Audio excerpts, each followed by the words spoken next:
Hello guys, I am Dr. Deepak Garg and today we will discuss arteries of the upper limb. We will start from the arch of the aorta. It will give three branches: brachiocephalic artery, left common carotid artery and left subclavian artery. Brachiocephalic artery will give two branches: right subclavian artery and right common carotid artery. So the subclavian artery will continue as axillary artery at the lateral border of the first rib till the lower border of the teres major muscle, after which it will continue as brachial artery. Axillary artery has three parts: first part, second part and the third part. Part medial to the pectoralis minor muscle is the first part, behind pectoralis minor is the second part, and lateral to the pectoralis minor is the third part. So to remember, the branches given by each part is a mnemonic. First part will give one branch, second part will give two branches, third part will give three branches. So the first part gives superior thoracic artery, second part will give a branch. First branch is a thoracoacromial trunk which give four branches. One is a clavicular branch, acromial branch, deltoid branch and pectoral branch. And the second part is a lateral thoracic trunk from the second part of the axillary artery. And the third part will give three branches. One is a anterior circumflex humeral artery, another is a posterior circumflex humeral artery, and third is a subscapular artery which will give a circumflex scapular artery. So below the lower border of the teres major muscle, it will continue as a brachial artery which will terminate in the cubital fossa after passing below the biceps aponeurosis, and it will terminate by giving two branches, ulnar and the radial arteries. So we can see that this is a teres major muscle and this is a axillary artery continuing as a brachial artery. Here in the lower triangular space it is giving a branch. This branch is a branch from the brachial artery. This is called as profunda brachii artery. So brachial artery gives four branches.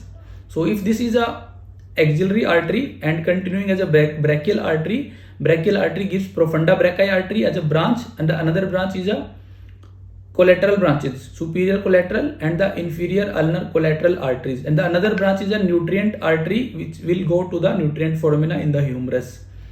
So the profunda brachii will give two branches. One is a radial collateral, another is a middle collateral arteries. These branches are going down towards the elbow.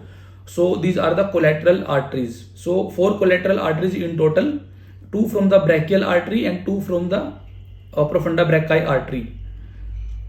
So terminally in the cubital fossa, brachial artery will give two terminal branches. One is a ulnar artery on the medial side and the another is a radial artery on the lateral side. Ulnar artery will give three branches here. One branch is going back towards the arm from the elbow, so it is a recurrent artery. So there is one is a anterior ulnar recurrent artery which will anastomose with the inferior collateral artery from the brachial artery, and the another branch is a posterior recurrent artery which will anastomose with the superior collateral artery from the brachial artery.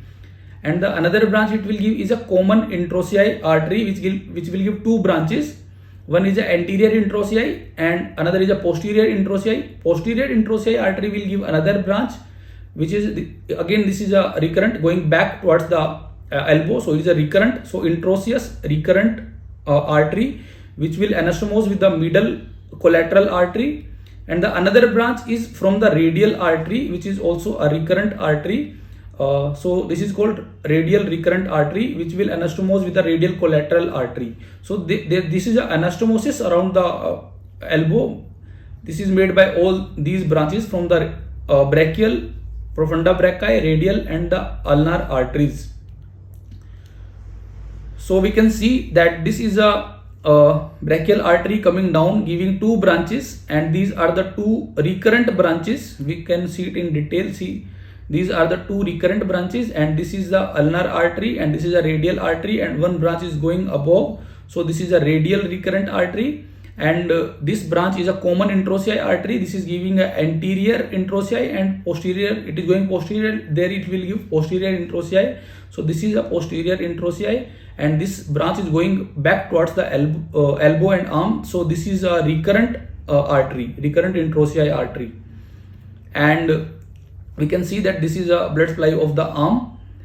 This is a ulnar artery, this is a radial artery, and this is a introci artery. So this was the blood supply of the upper limb. We have not discussed about the blood supply of the wrist and the hand. That we will discuss in a separate video. Thank you guys.